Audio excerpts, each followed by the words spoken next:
vi står i samlet trop, og nu vil vi blænde op for en frisk og splinter ny omgang 88 revy. Skriver Kalle, ja og Pir, skrevet har om småtterier, men der er også lidt om stort, ellers bliver det noget skidt. Vi er i fuld vigør, vi er i godt humør, vi til revy er klar, og vi også øvet har. Hvad der har været tilfreds, det til revy i als. Velkommen hver og en, nu går vi altså til.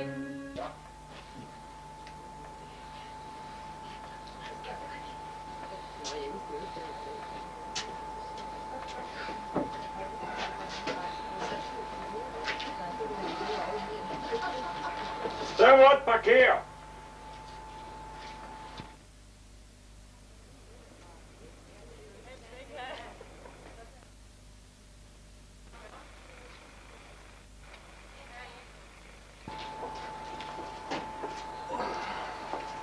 Goddag, Anton.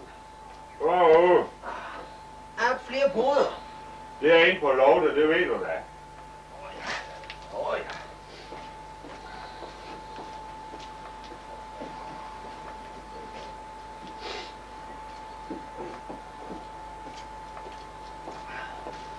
Nå, hvordan går det så i dag?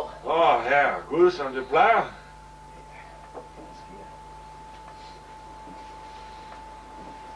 Goddag, Anton. Goddag, Ove. Goddag, Slæk.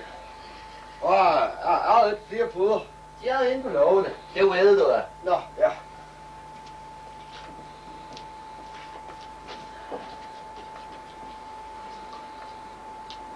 Ja. Nu må vi se. Ja.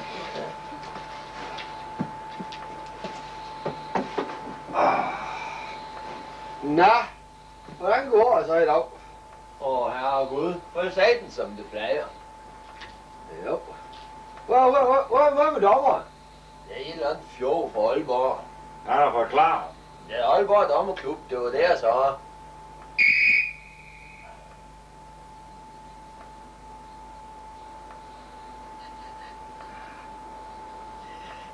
Det er roligt, som de sparker bolden frem.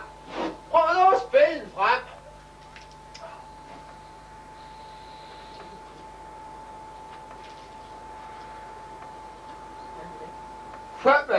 Hvad med den kurven, der går derovre i regnfrakken? Hun kan sgu have se noget, som hun går og snøvser i jorden. Det er sgu da en Nordby. Hun er nok ude og lede efter Hårbys vandland. Nå. Hvor bor ham Hårby? Han bor oppe på Økenvej i det hus, Fensar han bygger. Nå. Hvem er ham Fensar?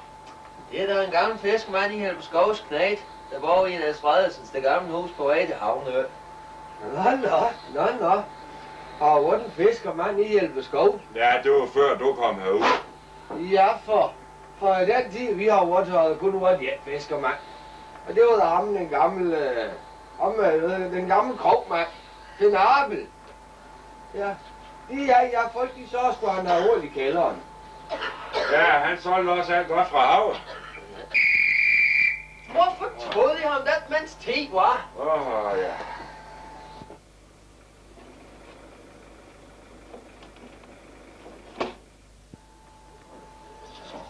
Ja, så går det, som det plejer.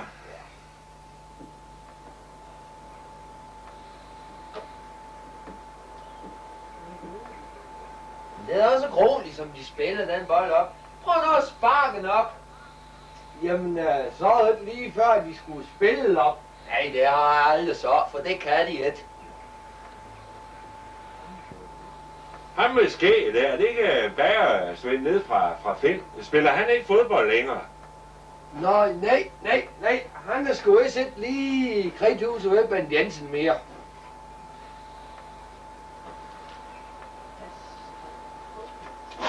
Pas dig på! Herre Gud.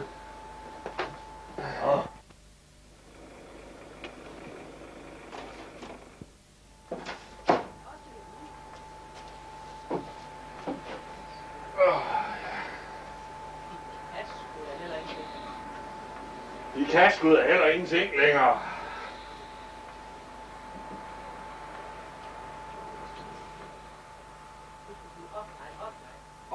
Nej. Nej, det er ikke ligesom dengang min ældste søn Sten, han spillede i Jyllandsserien. Der har han da aldrig spillet. Jo. Og min yngste søn Jens, han har altid spillet på førsteholdet hen i Østerhurup. Nå, nu er pause. Og de havde sgu aldrig noget mål i den tid. Nej. Og så Svend, henter du noget slik eller noget til os? Ej, jeg skal ikke have noget sjældent i dag. Jeg kunne helst godt tænke mig et stykke lakrids. Ja. Skal jeg så godt nok til at gå af det ikke til? Ja, det må da godt.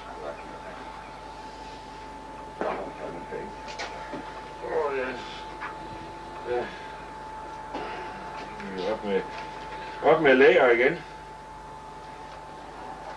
Kan du lige tage et stykke med til mig også, Svend? Jeg var lige noget i ståler.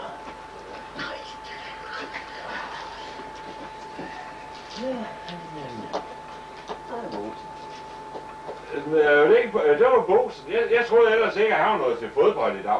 Jeg så, at han var i havn. I det er roen, som han begyndte at knokle i den hav. Og det kan man da sige, han plejer at gøre. Nej, men det er vist nok noget, at vejvæsenet har pålagt ham. Ja, hvordan det? Jo, for det var her i sommer, der var der sådan en masse tyske turister, der stoppede op ud for hans hav og spærrede hele trafikken. Jamen, hvorfor stoppede de op ud for hans hav? Jo, det gjorde det vist nok i god tro. De troede, det var kommet til en lille vildmås. Ja.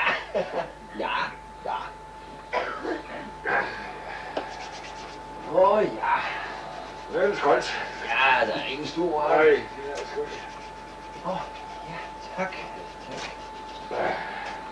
Tak.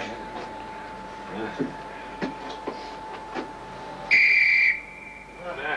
Så er vi klar.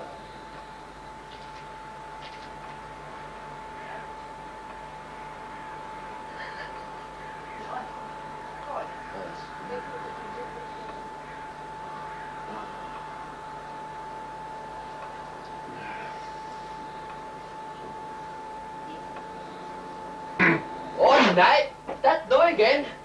De knoldsparker. Ja. Øj.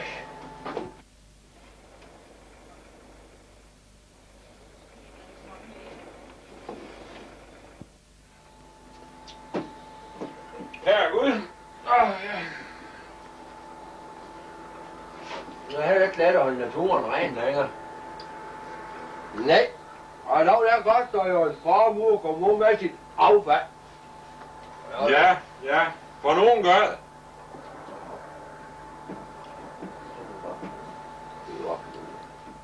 Du kan bare se op på møllen op. De smider bare alt deres gamle jern ned i anlæg, og så kaldte de kunst i stedet for. Ja, prøv lige at se. Det der, det kan man fandme ikke kalde kunst. Nej. Nu galt igen. Ja.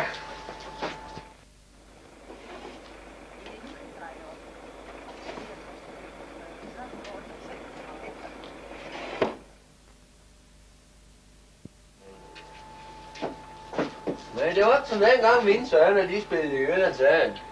Hold nu op med det. De dage, de er jo forbi. Ja, han gider heller ikke se den mere. De knoldsparker. Nå. Nu lader det hjemme en kaffe. Svend, hvad med buden? Det er bare det her flyde. Jeg må undskylde, den glemte jeg. Ja, den kan jo også lige så godt smut. Der er jo ikke meget ved at være herude. Nej. Så får alle andre. Ja, på et. Ja. Hvad med buden? Det må jeg så om undskyld, Anton. Nu skal jeg lige tage den med.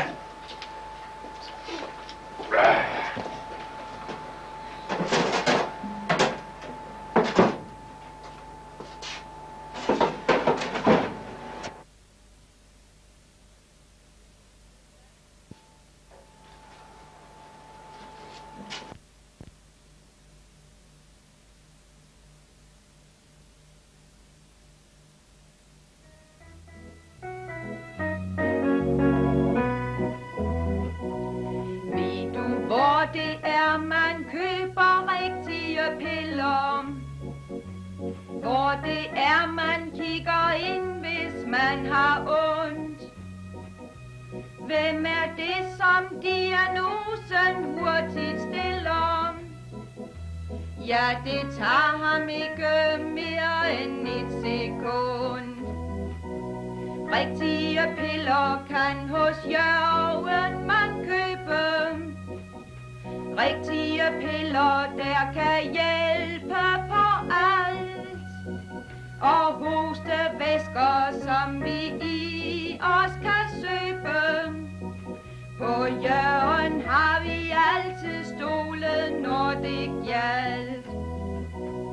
Hvis en aften du har været ud med venner, og du rent udsagt er blevet skidefuld, og du næste morgen er fyldt med tømmermænder, så tilbage, ja, der er kun lommeuld.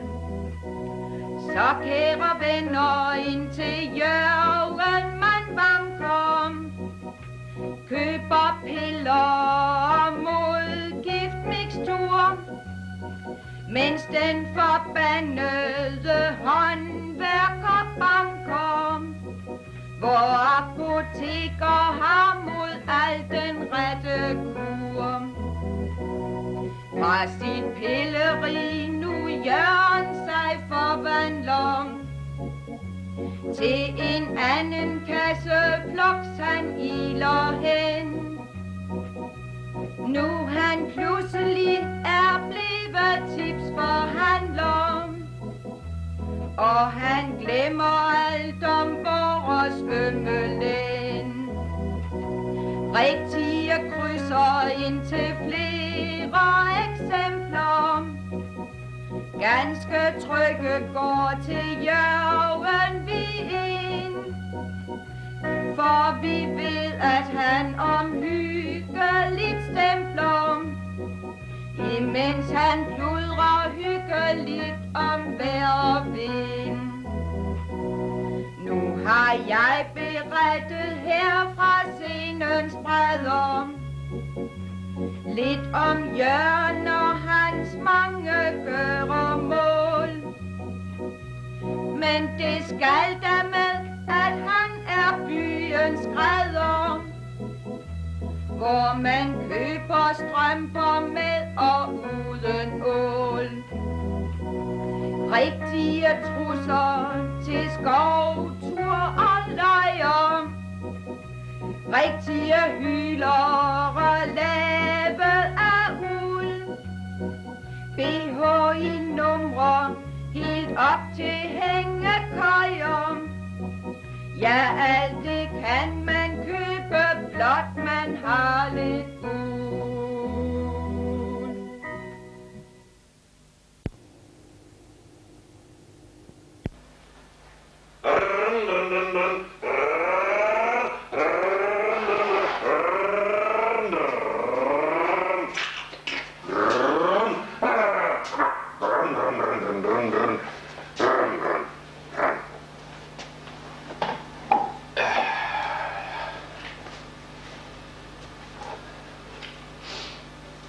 Vi er samlet her i denne din kro for at øge salget af vold, for at bede dig hjælpe disse mine kunder.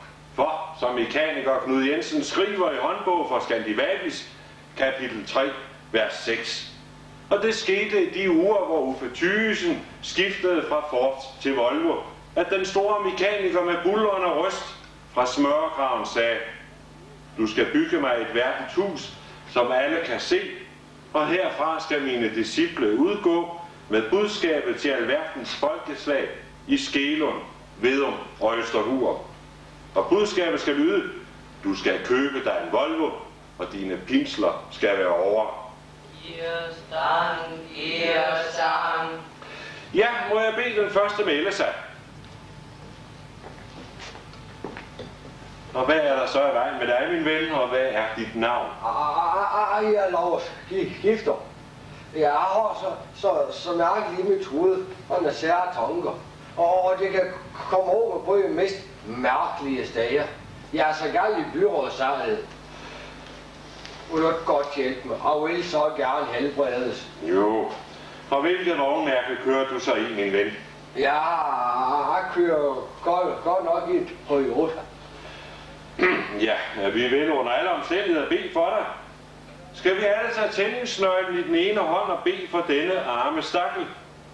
Du, den store mekaniker, se noget til denne fortabte sjæl. Fri ham for den svulst, han har fået. Irsan. Kan du mærke en forandring? Ja, jeg tror sgu godt nok, det er hjulpen. Ja, for nu kan jeg mærke alle de borgerlige tanker, de snurrer rundt i mit hoved. Jo, mange tak skal jeg have her, Volvo-direktør. Du skal, ja, det er godt.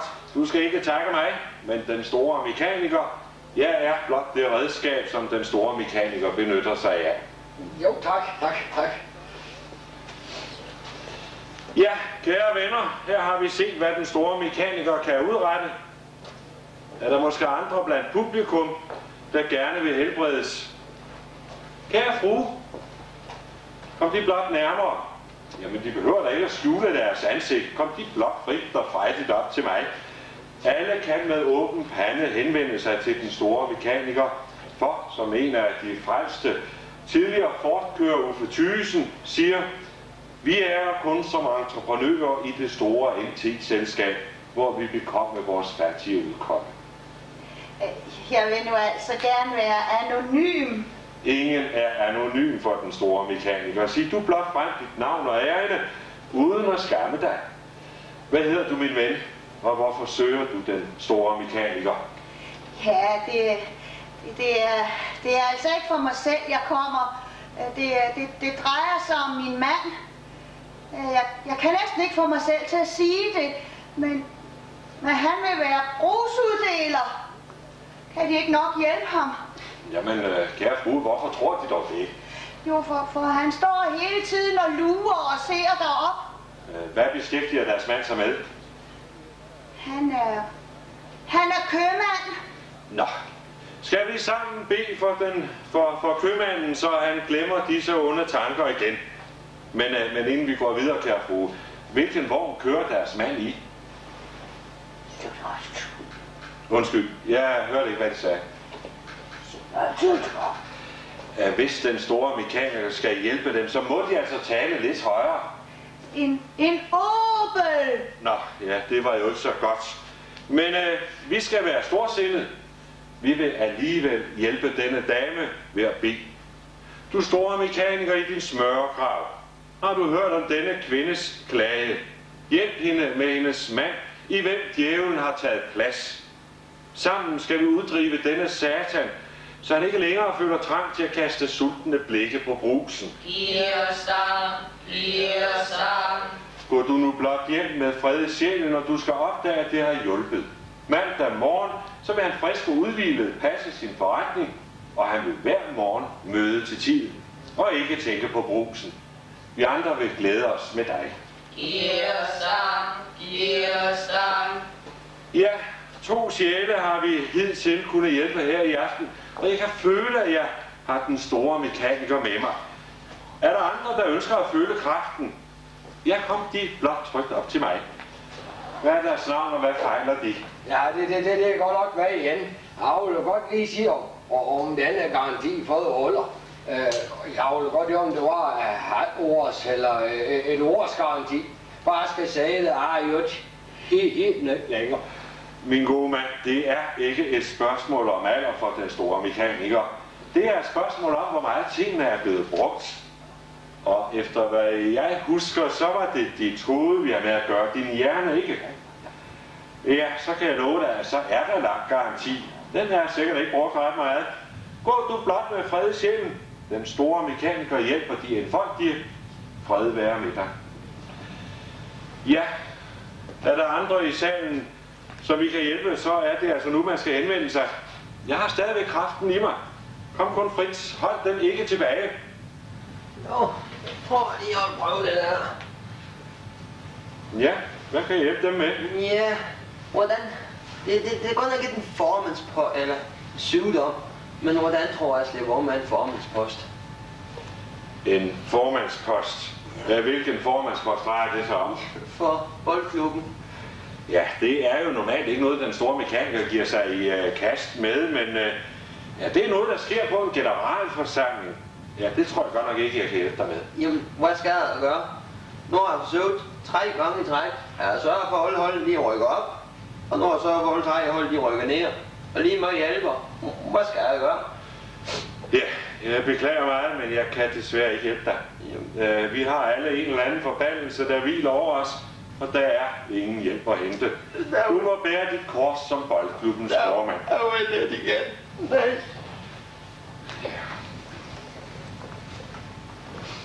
Ja, hvad er der nu galt? Hvorfor kommer de nu tilbage? Ja, jo. På den ene side, så tøs jeg, det er hjælpen. Og på den anden side, så tøs jeg tæt, det er hjælpen. Hvad mener du egentlig? Ja, det er det.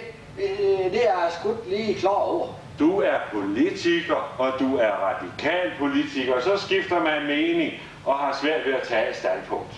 Nå, det er det, jeg er.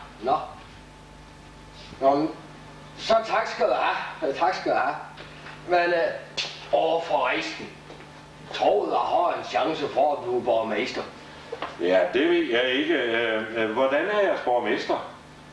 Ja, han er socialdemokrat. Han er en god socialdemokrat. Ja, han er næsten lige så god som mig.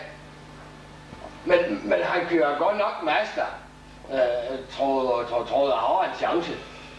Toyota og Mazda, det er et fedt. Ja, så bliver sgu nok enten Asger Holt eller Uffe Tøsen, der kommer til at sidde i stolen.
Hvis der er noget, borgerne i Als står sammen om, er det molen ved stranden.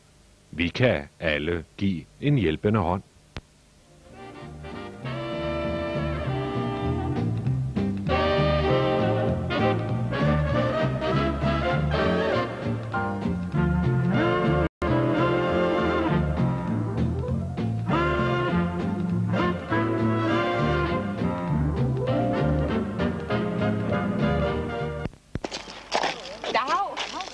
Kan du lige høre de sidste nyheder? Hvis det her ikke er alt for fræk, plejer jeg måske at fortælle noget frækt. Plejer jeg at fortælle andet, end hvad nogen gør, som andre ikke gør? Jeg kan da i hvert fald fortælle dig, hvis du ikke ved det, at Gunnar over på Rilo er begyndt at gøre. Det kunne godt være lidt større, men lidt har jo også ret, som man siger. Hvad er det, der du står og fortæller? Jeg siger, at Gunnar på Rilo gør det. Men Henning oppe på bakken gør det også. Og han har i øvrigt gjort det længe. Hennings er noget større end Gunners. Men Henning er jo en stor mand, og tingene skal passe til hinanden.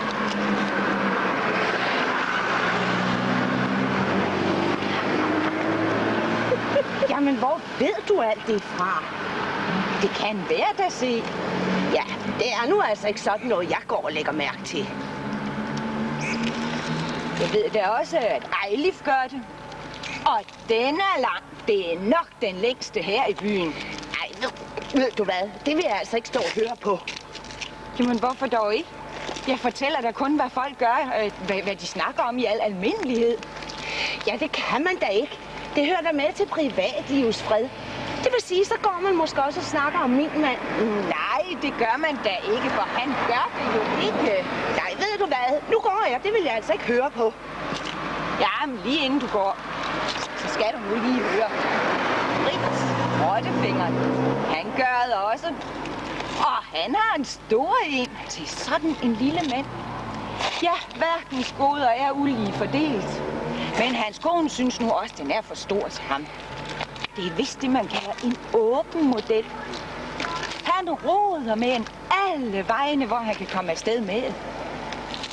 Ej, det er altså for stygt. Og ved du, hvad jeg synes, du er? En rigtig gammel gris. Ja, og gå op i sådan noget, og så fortæl det hele byen. Sikke sur hun dog blev. Bare fordi man fortæller, hvem der kører firehjulstrækker her i Als. Der var samlet godt 200 mennesker på Als Kro i forbindelse med efterårsrevyen, og det betød en spiritusomsætning på godt 30.000 kroner for kronen. Men ugen efter var der samlet 100 vognmænd på kronen, og der blev spiritusomsætningen på 50.000 kroner.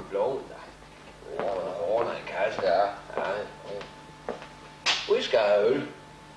Så det er det. Vi får jo nej, nu får vi jo en ny 143 her. Det er grænt. Det er nemlig grænt, altså.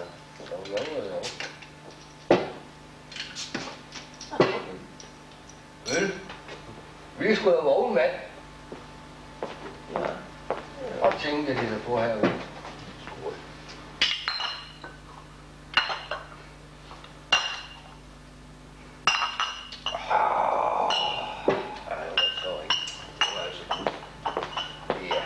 Det passer.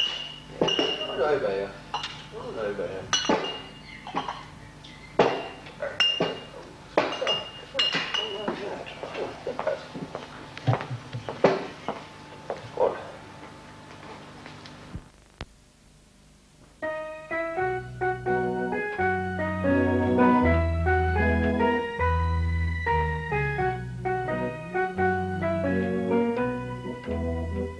Sidste gang vi havde valg, fik vi grønt rødt overtal, som sagde, at borgmesteren der være skal. For Als for længe tager Jespersen ham fra Hadsund, og for pressen været nok så sjov med fund. Så derfor sidder vores lav i Hadsund den dag i dag, og er kommet lidt for godt med dem i lav. Så herude imod øst, vi ser ham kun i vores avis. Mod et rødhus er vi godt nok kun en plis. Skørping og Hadsund, de to, har borgmester lige god, når det gælder om at gå på listesko. Med lokalplan gemt i skuffen kan de penge trylle frem, men det rækker ej til Alses plejehjem. For fanden giver lav penge til Hadsund hver dag, når i Als der stilles meget mindre krav. Vi er glade for at se dig vælge røde slips med smag, men til heller at du siger på Alses tag. Vores strandfest er berømt, jeg selv er fremmede bedømt, men i år blev pladsen nok en del forsømt. Teknisk udvalg plager græsset med maskinerne og slår. I år, det kan vi sandelig ikke nå. Hvorfor fanden sidder lav i Hadsund en sådan en dag.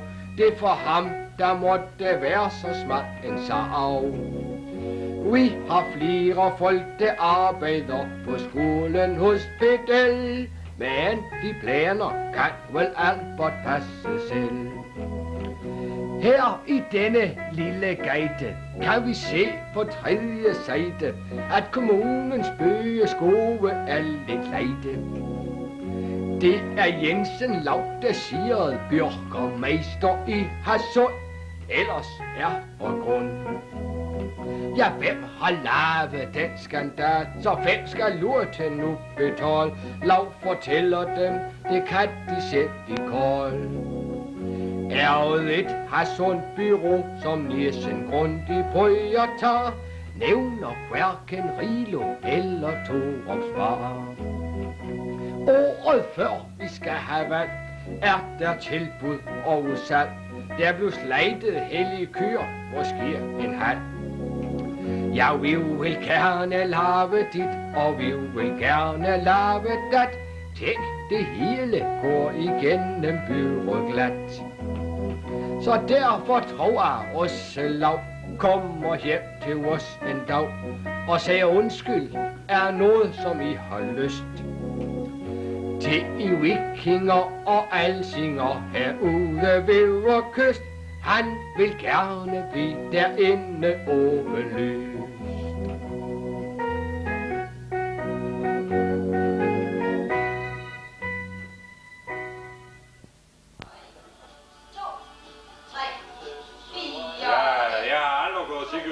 Før. Men jeg har hørt så meget positivt om det der med at bruge kroppen og røre sig, i stedet for bare at sidde derhjemme foran flimmerkassen. Gudrun, min kone, hun har også flere gange talt om, at jeg skulle gå til gymnastik om vinteren. Men det har nu aldrig rigtig haft min interesse. Men så hørte jeg noget om det her MK-gymnastik. Og så tænkte jeg, at det kunne aldrig skade at prøve. Og jeg må nok sige, at jeg er blevet positivt overrasket. Det er slet ikke så tosset.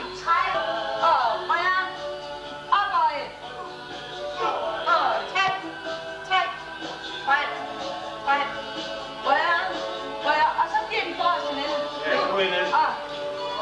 Kommer ned på knæ. Og så laver vi bare armlæg.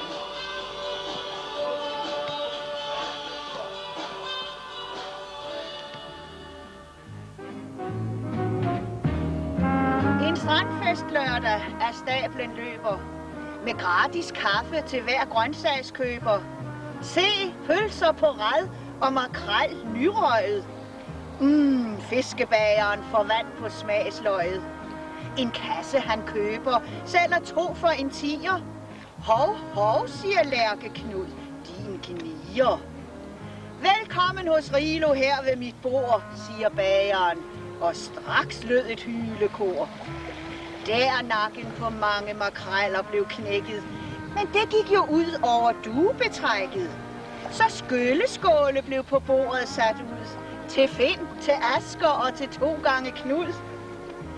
En gammel dansk kom tilfældigt forbi, og det var jo noget, de alle kunne lide. Hør du, Henning Thyssen, råbte Asger. Du kører os lige til sildebordet, men han lovede kun halvt. Gik hjem, og Gerdas taxa fik kaldt, og det var jo i grunden slet ikke så galt. Men der læste Knud Thyssen så stille hjem. Det undrede Irene, at han uden mad gik i seng. Så Jens i taxa holdt lige for døren, fik læsset jakket, i enden var Søren. De ændrede strandteltet med sildestimer, og der sad Emil og Niels Jørgen med glade miner. Niels Jørgen var igen på fornøjelsestur, som sidst uden Elin. En oplevelsestur. Han kom jo lige fra Amerika, og man fik turen om hver eneste dag. Han i Las Vegas Casino havde spillet. Ja, der blev hans tegnedreng helt afpillet. Der var en masse campister i samlet trop, men også en del fra byen var mødt op. The Little and Big Brothers, de spillede så godt, og mange blev i dansen over tæerne trådt. Da klokken blev næsten hen af 5, Jens Brohus taksede makrelsjakket hjem. Og folk de sig mordet med dans og med bajer. Og så endte strandfest lørdagen, ligesom den plejer. Og så, mine damer og herrer, vi har nu den ære, glæde og fornøjelse at præsentere en ny stjerne i dansk underholdningsindustri. Byd vor næste gæst hjertelig velkommen.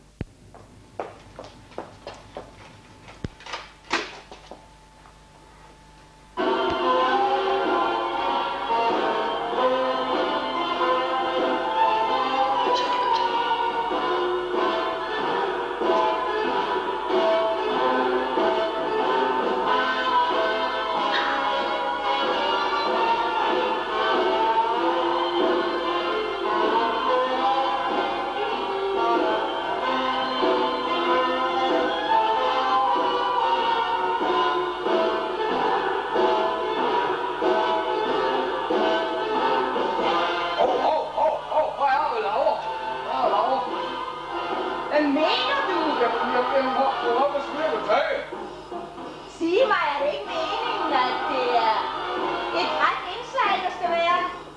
Nej, jo. Det var præsten, der skulle fortælle en historie.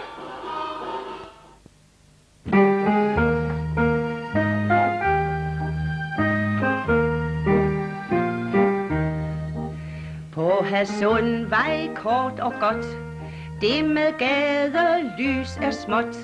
Dog i mastens top man skimter, er der ikke lidt der glimter. Jo, en glød så trist og mat, bare en på 15 watt.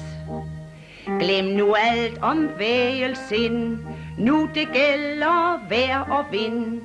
De er rigtigt kommet på en, der er møllekrig i mågen. 2 partier er op og slås, de vil kun have fat i os. Hvem er det med hårligt tyndt og en hæklet klat til pynt? Eller hu med kvaster? Nå ja, det er der hvor Ayatollah, han den tager i strak galop. Han kan både rende og hoppe.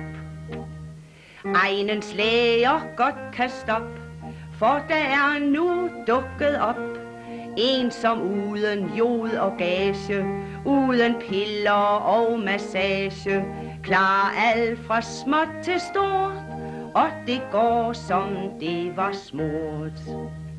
Har du fået et knoglebrud, og måske et hekseskud, er din litoren ond i sulet, dine ben måske lidt julet, klarer han med bøn og snak, lige så din ømme tak. Men hvis du kan bedre lide en gang zoneterapi, Knud derude på Hybenvejen, ælter rundt i bolledejen, og ens fødder klemmes flad, har jeg hørt, at Knud han sagde. I Hadsund der bygget blev sådan lidt til HUC. Lav han ser i sin kalender, alt imens han vrider hænder. Vi kan ikke vente på, at en byplan vi skal få. Skal vi ikke have lidt sjov? Jo, her giver der bare lov. Møller ham med storhotellet, kan jeg sidde hos i spjældet. Blæse vejr med den plan, man skal sørge mig være spontan. Vi tager konkurrencen op med såvel Sleimanns TV2 som Danmarks Radio. I starten vil det dreje sig om 2 timers udsendelser hver mandag, som vil være en blanding af nyheder, reportager og selvfølgelig også underholdning. Det er Vellen Risager og Jens Nis, som har taget dette initiativ. Det skyldes, at Kvikmarkedet er i besiddelse af de kameraer og den teknik, som der skal bruges for at lave tv. Og nu hvor de tyvagtige turister er taget hjem, så har de jo alligevel ikke noget at bruge kameraerne til. Med eneret for Europa fik vi lov til at overvære generalprøven, som fandt sted her i eftermiddag. God fornøjelse. Nå, Jens, er vi ved at være klar? Ja. Og du har styr på teknikken og alt det der? Ja, det har du.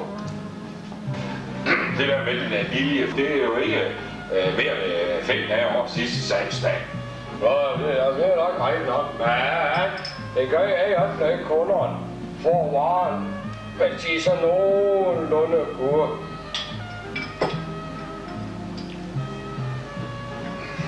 Fy for sat. Der er æble og fløde af på de min kaffe. Nå, vi bliver måske nok nødt til at sende den lidt billigere alligevel, så. Vennøl!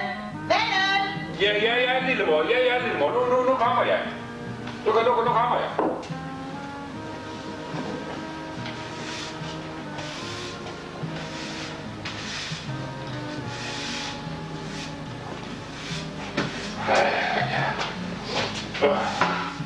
Wow, det er et gitter over på krogen. Jo.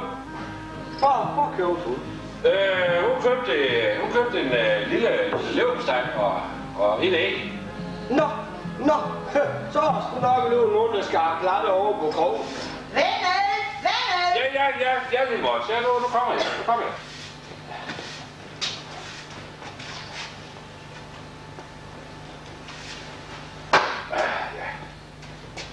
Wow, det er et gitter over på krogen igen. Jo, nu købte hun sgu en leverpostej mere og 2 æg. Nå, så er I sgu travlt. Det var dag. Tror der er nogen, der skal have sølvbryllup? Nej, Jens. Er vi ved at have styr på teknikken og alle de ting der? Ja, det har vi. Altså, Nå, Nis, vi skal til i gang, og du har fejret herinde, kan jeg se. Ja, så er vi ved at være klar, Nis. Er vi enige om rækkefølgen? Ja, det er hun. Altså, vi starter med reklamen for fløden, og derefter så kommer indslaget så byder jeg velkommen. Og derefter så tager vi så indslaget med ugens nyheder, og til sidst så tager vi så erhvervsmagasinet. Den er vi klar på, ikke også?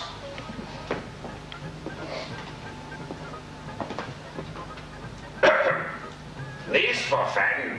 Næs, nu er det mig, der skal filme. Ja. Filmer, du er på. Undskyld, kære seere, vi har desværre et teknisk uheld. Ja. Vi, Nis, Grete, Sten og Marianne og Kurt og Hanne byder alle seerne hjertelig velkommen til denne lokalsender, der vil sende 2 gange om ugen med 2 timer hver gang. Vi vil byde på reportage og underholdning. Og det første program... Vennøl! Ja. Der er kunder! Ja, nu kommer jeg. Nu kommer jeg.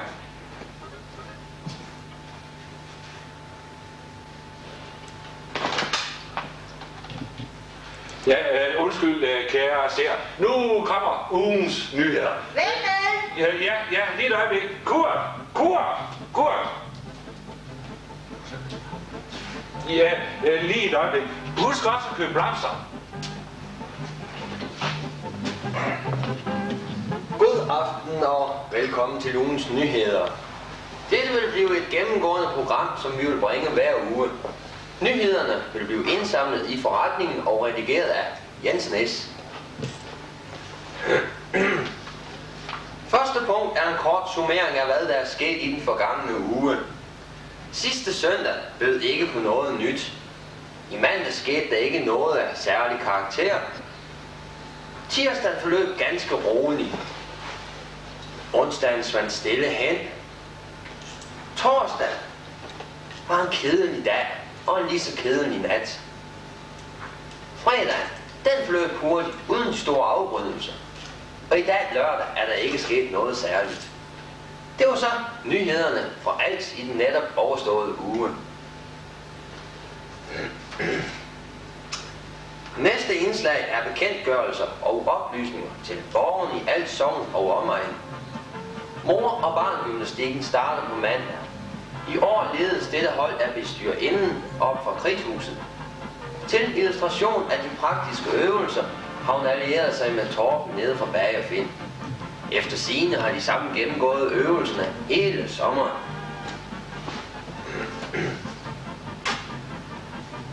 Efter at Katinkebar har lukket, har Fredningsstyrelsen erklæret huset fredet i klasse A. Ifølge en fredningsinspektør, så er huset et af de bedst bevarede bindingsværkshuse i Danmark. Og det skyldes, ifølge inspektøren, nok væsentligt, at huset igennem de sidste mange år har ligget i sprit.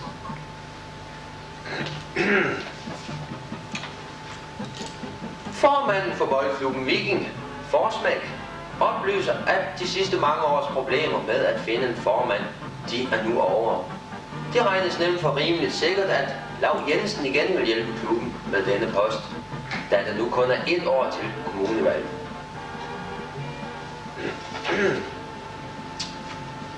Før vi slutter, bringer vi en efterlysning.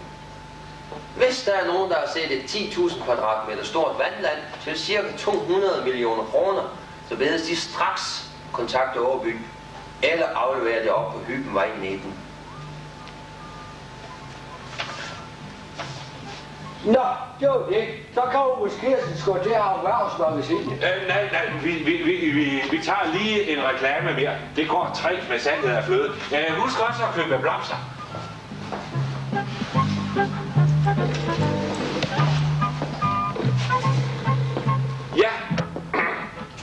Ja, hvis. Så er vi nået til Erhvervsmagasinet, og det er mig en glæde at kunne præsentere et aktivt erhvervspar her i Als. Velkommen til Knud og Lilly Mikkelsen.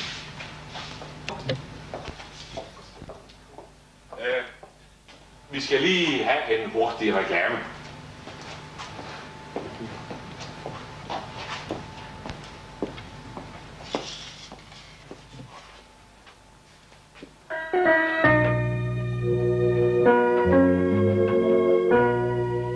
Hvis du hører om en, der er hurtig og vaks, og har ålslanke ben og er kvik med en saks, så er det mig, Lille.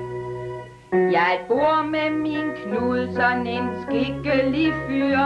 Han trykker min hud, og han holder af dyr, og af mig, hans lille. Hej med dig, jeg hedder Knud, jeg kan gnide på din hud. Har du bumser i din tud, kommer jeg og trykker dem ud. Jeg hedder Sunde Knud, flotte Knud. Kender du mig, siger du nej? Klemme Knud, slemme Knud, det er mig. Når jeg gnider, bliver du mør, og din krop bliver ligesom smør. Jeg er stærk, og jeg er sej. Knud, det er mig. Hvis musklerne spænder, og ryggen er hård, kom føl disse hænder, og godt du det får, her hos Knud og Lille. Hej med dig, jeg hedder Knud, jeg kan gnide på din hud. Har du bumser i din tud, kommer jeg og trykker dem ud. Har du masser af skæld og er toppen for tør, så er det dit held, at vi ved, hvad vi gør, her hos Knud og Lille. Når jeg gnider, bliver du mør, og din krop bliver ligesom smør. Jeg er stærk, og jeg er sej. Knud, det er mig. Vi klemmer og klipper, og du får det godt. Når du fra os slipper, er du sund og flot, ligesom Knud og Lille. Hej med jer, jeg hedder Knud. Kom I bare til mig ud. Jeg kan hjælpe dig og dig. Knud, Knud, Knud, Knud det er mig.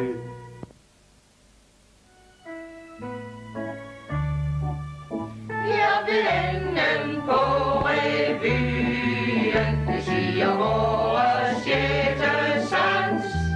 Vi har nu kigget lidt på byen, fra luften og til både vands og badedans. Vi elsker alle publikummer, hvis nok de klapper lidt af os. Men går I sure rundt og brummer, kan I som endda få